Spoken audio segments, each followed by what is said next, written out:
Muhammad in Islam is the only belief system on earth that forbids any questioning, investigating, comparing, and contrasting of its holy book, the Quran. Will you provide details of this interesting phenomenon?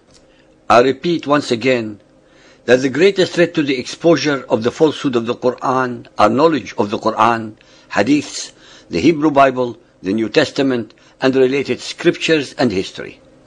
As we have repeatedly shown, and will continue to do so, in our series, that it is by divine justice that the very hadiths that explain the Quran to the followers of Muhammad are the ones which completely and utterly destroy its alleged divine origin, as we shall prove yet again in this chapter. We have a report from Umar ibn al-Khattab that he said, "The Messenger of Allah stoned, Abu Bakr stoned, and I have stoned. I am not prepared to add to the book of Allah, the Quran, otherwise I would write it into the Mus'haf. For I fear that there will come some people who, not finding it, will not accept it." That is, not finding the stoning verse in the Quran. Umar summoned a group of the Muhajirs and the Ansar and inscribed their testimony on the margin of the Mus'haf. The testimony of Umar that the Messenger of Allah stoned adulterers.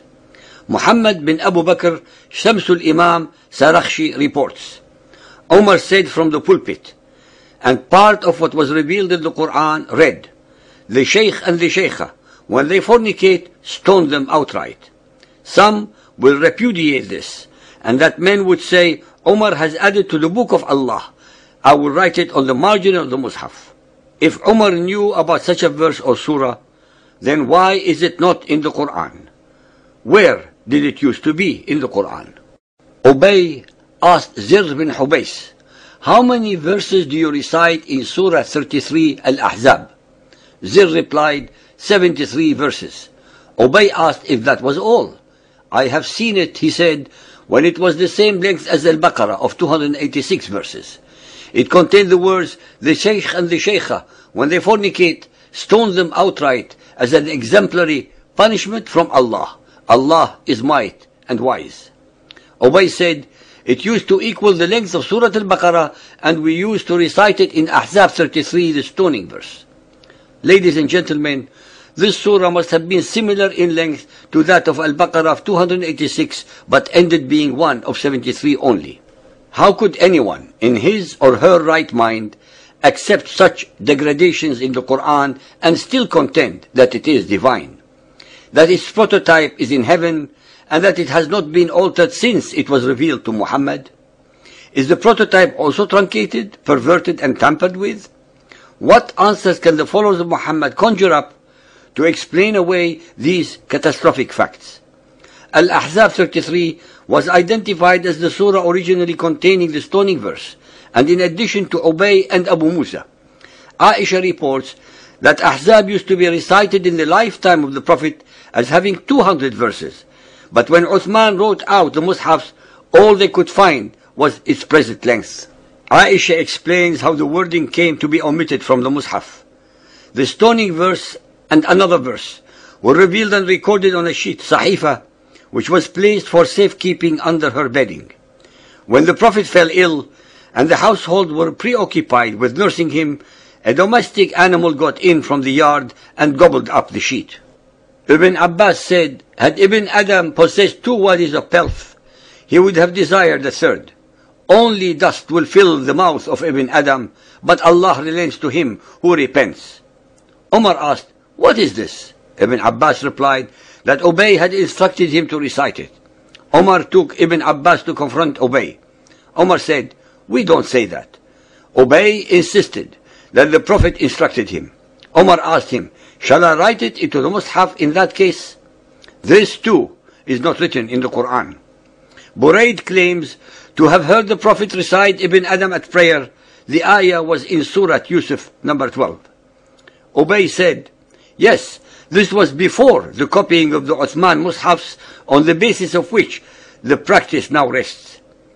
Zuhri reports, "We have heard that many Quran passages were revealed, but those who had memorized them fell in the battle of Yamama fighting.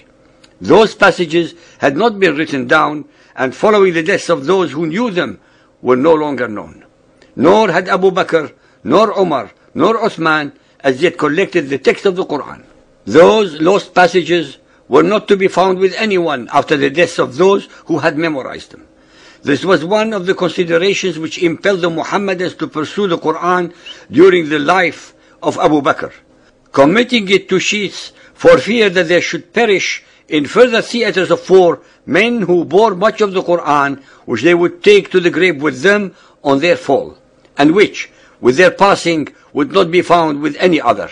There is no doubt that this verse was removed from the Quran because it alleged that those who died met with Allah, which is contrary to the Muhammadan doctrine that no human can meet face to face with Allah. The extreme Shia, the Rafidis, allege that the impious rulers of Muhammadan Islam had expunged from the Mus'haf some 500 verses, including those which most unambiguously marked out Ali as the appointed successor to the Prophet.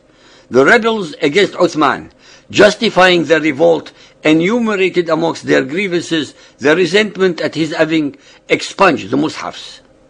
All the above are only a small ripple in a tsunami of such abrogations, missing verses, missing surahs, added verses, and interloped surahs that can never be attributed to any omniscient divinity. Contrary to all the allegations and dogma of the followers of Muhammad, the Quran that we have today is not the same that was allegedly revealed to Muhammad, but has been repeatedly and deliberately tampered with to fulfill sectarian agendas. What is extremely relevant to point out is that the ahadith and traditions were written by Muhammad's contemporaries and companions in Arabic, and are the ones that are making these assertions, and not some outsiders or enemies to the faith of Muhammadan Islam. As I mentioned before, that it is indubitably by divine justice that the hadiths single-handedly, without the need for outside help or interference, destroy the alleged divine origin and veracity of the Quran.